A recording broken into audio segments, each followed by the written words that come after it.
요즘 깜빡깜빡하네. 나이를 먹으면 누구나 한 번쯤 하는 말입니다. 열쇠를 어디 뒀는지 잊어버리고 아는 사람 이름이 입에서 맴돌기만 하고 나오지 않습니다. 나이 들어서 그래. 사람들은 그렇게 말합니다.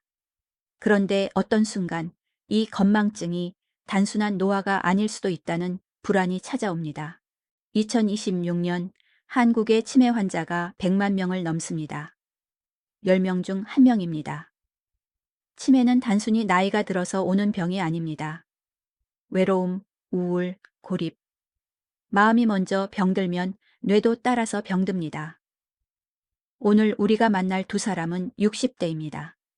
한 명은 혼자 살고 한 명은 가족과 삽니다. 그런데 둘 다 건망증이 심해지고 있습니다. 왜 그럴까요? 김영숙 씨, 62세. 영숙 씨는 5년 전 남편을 잃었습니다. 심장마비였습니다. 갑자기였습니다. 장례를 치르고 자녀들이 며칠 집에 머물다 떠났습니다. 아들은 미국에서 일하고 딸은 부산에서 결혼해 살고 있습니다. 엄마, 자주 올게. 전화해. 딸이 그렇게 말했지만 실제로는 한 달에 한 번 정도 전화가 옵니다. 아들은 1년에 한 번 귀국합니다. 영숙 씨는 35평 아파트에서 혼자 삽니다. 처음 1년은 괜찮았습니다.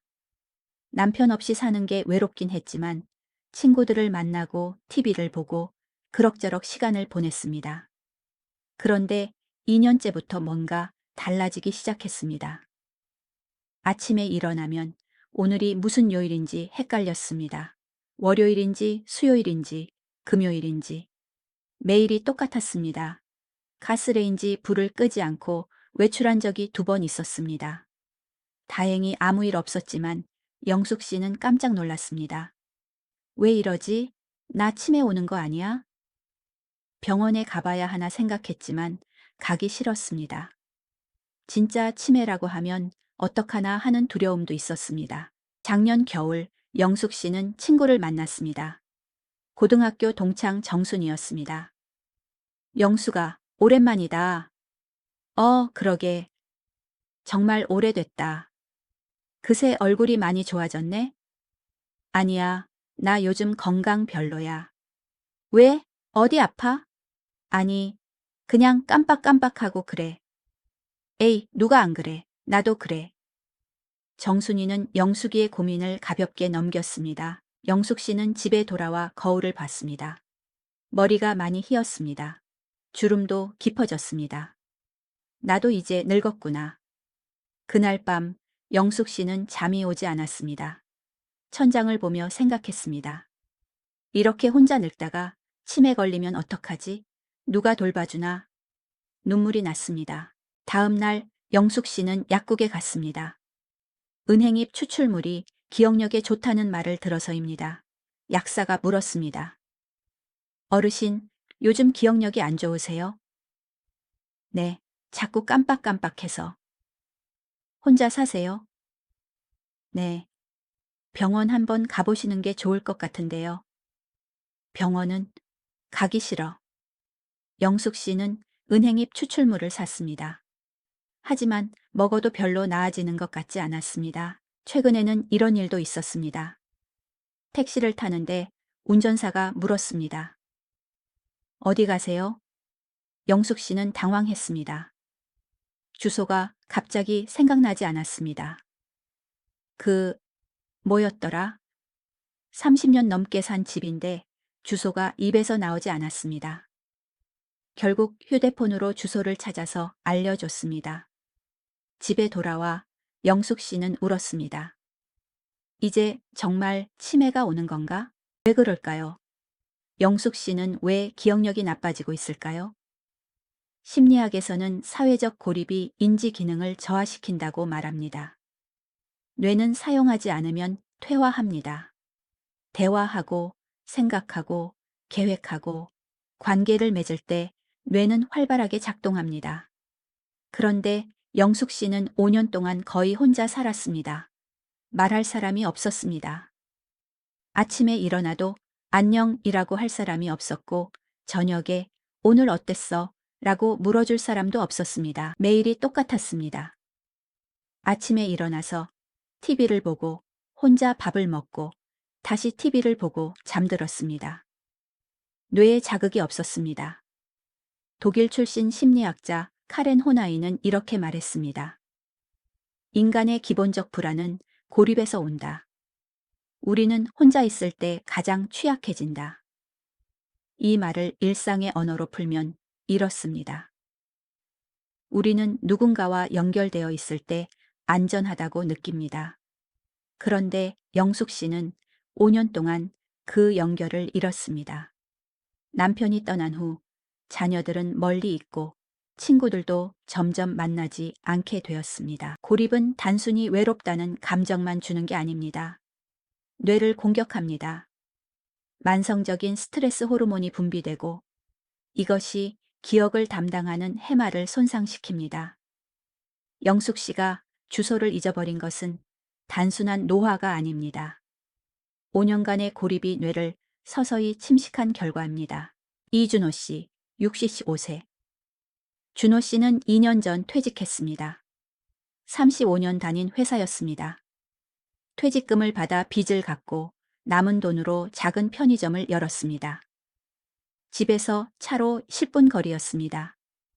준호 씨는 아내, 아들 부부와 함께 살고 있습니다.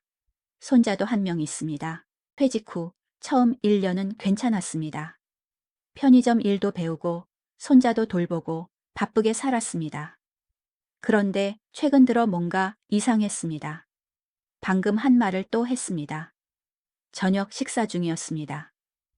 준호 씨. 아, 그러고 보니 내일 편의점 본사에서 사람 온대. 아들. 네, 알았어요. 10분 후. 준호 씨, 내일 본사에서 점검 나온대. 아들. 아까 말씀하셨잖아요. 그래? 아내가 걱정스럽게 바라봤습니다. 여보, 요즘 같은 말 자주 반복해. 그래? 병원 한번 가보는 게 어때? 괜찮아. 그냥 피곤해서 그래. 준호 씨는 병원 가기를 거부했습니다. 치매라는 진단을 받고 싶지 않았습니다. 편의점에서도 실수가 잦아졌습니다. 어제는 손님이 10,000원을 줬는데 거스름 돈을 잘못 줬습니다. 손님이 친절하게 알려줘서 다행이었지만 준호 씨는 당황했습니다. 오늘은 유통기한이 지난 도시락을 그대로 진열했습니다. 손님이 사장님, 이거 유통기한 지났는데요? 라고 알려줬습니다. 아, 죄송합니다. 확인을 못했네요. 준호 씨는 자신이 무능해지고 있다는 느낌이 들었습니다. 저녁 집에 돌아왔습니다. 아들이 물었습니다. 아버지, 오늘 하루 어떠셨어요? 그냥, 뭐, 그저 그래. 편의점은 잘 돼요? 응. 준호 씨는 더 이상 말하고 싶지 않았습니다. 방으로 들어가 누웠습니다. 준호 씨는 생각했습니다. 나 치매 오는 거 아닐까? 하지만 그 생각을 아무에게도 말하지 못했습니다. 가족들이 걱정할까봐. 그리고 진짜 치매라면 인정하기 싫었습니다. 최근 준호 씨는 우울했습니다. 퇴직 후 자신이 쓸모없는 사람이 된 것 같았습니다. 회사에서는 부장이었지만 집에서는 그냥 늙은 아버지였습니다. 아들 부부는 바빴습니다. 준호 씨와 대화할 시간이 별로 없었습니다. 아내는 아내대로 바빴습니다. 손자 돌보느라, 집안일 하느라. 준호 씨는 가족과 함께 있지만 외로웠습니다. 어제 저녁 가족들이 거실에서 TV를 보고 있었습니다. 준호 씨도 함께 앉아 있었지만 무슨 내용인지 집중이 안 됐습니다. 아들과 며느리가 웃었습니다. 준호 씨는 무슨 장면에서 웃는지 몰랐습니다. 준호 씨는 방으로 들어가 혼자 누웠습니다. 나는 왜 이렇게 외로울까? 가족이 옆에 있는데 외로웠습니다. 왜 그럴까요? 준호 씨는 왜 기억력이 나빠지고 있을까요? 심리학에서는 우울증이 인지 기능을 저하시킨다고 말합니다. 우울증 환자의 뇌를 촬영하면 기억을 담당하는 해마가 위축되어 있습니다. 준호 씨는 퇴직 후 우울했습니다. 35년간 자신을 정의했던 회사원이라는 정체성을 잃었습니다. 집에서는 그저 늙은 아버지일 뿐이었습니다. 심리학자 에리히 프롬은 이렇게 말했습니다. 현대인은 자유를 얻었지만 동시에 고독을 얻었다. 자유는 곧 책임이고 고독이다. 이 말을 일상의 언어로 풀면 이렇습니다. 준호 씨는 퇴직 후 자유로워졌습니다. 회사에 가지 않아도 되고 출근 시간에 맞춰 일어나지 않아도 됩니다. 하지만 그 자유는 외로웠습니다. 회사에서는 사람들이 준호 씨를 부장님이라고 불렀습니다. 회의에 참석하고 의견을 내고 누군가에게 필요한 사람이었습니다. 하지만 집에서는 아무도 준호 씨를 필요로 하지 않았습니다. 아들 부부는 바쁘고 손자는 할아버지보다 스마트폰이 재밌었습니다. 준호 씨는 가족과 함께 있지만 함께 있음을 느끼지 못했습니다. 같은 공간에 물리적으로 있지만 정서적으로는 단절되어 있었습니다. 이런 상태가 2년간 지속되면서 준호 씨의 뇌는 서서히 활력을 잃었습니다. 우울증은 뇌의 신경 전달 물질인 세로토닌, 도파민을 감소시키고 이것이 기억력 저하로 이어집니다. 준호 씨가 같은 말을 반복하고 유통기한을 확인하지 못하고 거스름돈을 잘못 주는 것은 단순한 노화가 아닙니다. 2년간의 우울과 고립이 뇌를 서서히 침식한 결과입니다. 왜 치매는 시작되는 걸까요? 영숙 씨와 준호 씨는 다른 상황에 있습니다. 한 명은 혼자 살고 한 명은 가족과 삽니다. 하지만 둘 다 같은 문제를 겪고 있습니다. 고립입니다. 영숙 씨는 물리적으로 고립되어 있고 준호 씨는 정서적으로 고립되어 있습니다. 첫째, 뇌는 쓰지 않으면 퇴화한다. 신경과학자들은 쓰지 않으면 잃는다. 라고 말합니다. 뇌는 근육과 같습니다. 운동하지 않으면 약해집니다. 대화하고 생각하고 계획하고 새로운 것을 배울 때 뇌는 활발하게 작동합니다. 시냅스, 즉 뇌 신경세포 연결이 강화되고 신경 가소성이 유지됩니다. 그런데 영숙 씨는 5년간 거의 대화하지 않았습니다. 매일이 똑같았습니다. 아침에 일어나서 TV를 보고 혼자 밥을 먹고 다시 TV를 보고 잠들었습니다. 준호 씨도 마찬가지입니다. 편의점 일은 기계적이었습니다. 계산하고 진열하고 청소하고 매일 똑같은 일의 반복이었습니다. 집에서는 가족과 대화가 없었습니다. 뇌에 자극이 없으면 뇌는 천천히 잠들어 갑니다. 연구에 따르면 배우자가 없는 노인 중 사별 이혼 미혼한 노인의 치매 위험은 약 3배 높습니다. 또한 독거 노인의 경우 가족과 함께 사는 노인보다 치매 유병률이 현저히 높습니다. 영숙 씨와 준호 씨의 뇌는 5년, 2년 동안 서서히 잠들어가고 있었습니다. 둘째, 외로움이 뇌를 공격한다. 외로움은 단순한 감정이 아닙니다. 생물학적 위협입니다. 외로움을 느끼면 우리 몸은 스트레스 호르몬인 코티솔을 분비합니다. 이것은 원시 시대의 생존 메커니즘입니다. 혼자 있으면 위험하다는 신호입니다. 그런데 이 스트레스 호르몬이 만성적으로 분비되면 뇌를 손상시킵니다. 특히 기억을 담당하는 해마를 공격합니다. 연구에 따르면 외로움을 느끼는 사람의 치매 위험은 31% 증가합니다. 평생 외로움을 경험한 사람은 치매 위험이 2배 이상 높아집니다.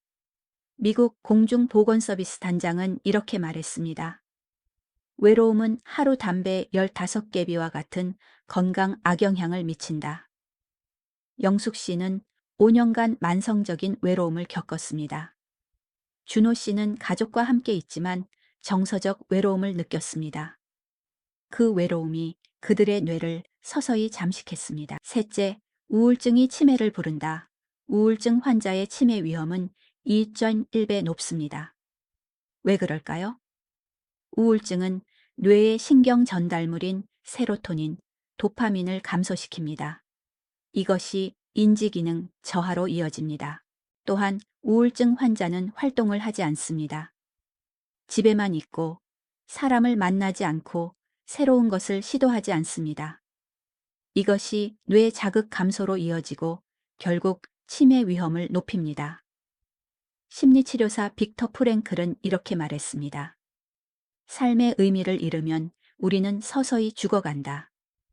이 말을 일상의 언어로 풀면 이렇습니다. 준호 씨는 퇴직 후 삶의 의미를 잃었습니다. 회사에서는 부장이었지만 집에서는 그저 늙은 아버지였습니다. 아무도 준호 씨를 필요로 하지 않았습니다. 의미를 잃으면 우리는 우울해집니다. 그리고 우울은 뇌를 잠식합니다. 영숙 씨도 마찬가지입니다. 남편을 잃은 후 영숙 씨는 누구의 아내도 누구의 엄마도 아니었습니다. 그저 혼자 남겨진 늙은 여자였습니다. 치매는 갑자기 오지 않는다. 영숙 씨와 준호 씨의 기억력, 저하는 단순한 노화가 아닙니다. 5년, 2년간의 고립, 외로움, 우울이 쌓여서 나타난 결과입니다. 치매는 갑자기 오지 않습니다. 마음이 먼저 병들고 그 다음 뇌가 병듭니다. 우리가 주목해야 하는 것은 이것입니다. 치매는 예방할 수 있습니다.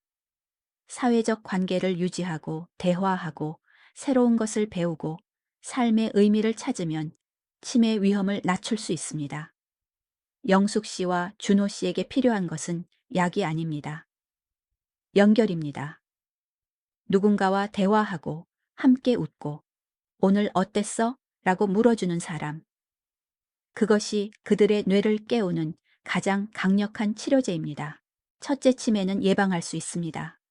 치매는 불치병이지만 예방은 가능합니다. 가장 중요한 것은 사회적 관계를 유지하는 것입니다. 매일 누군가와 대화하세요.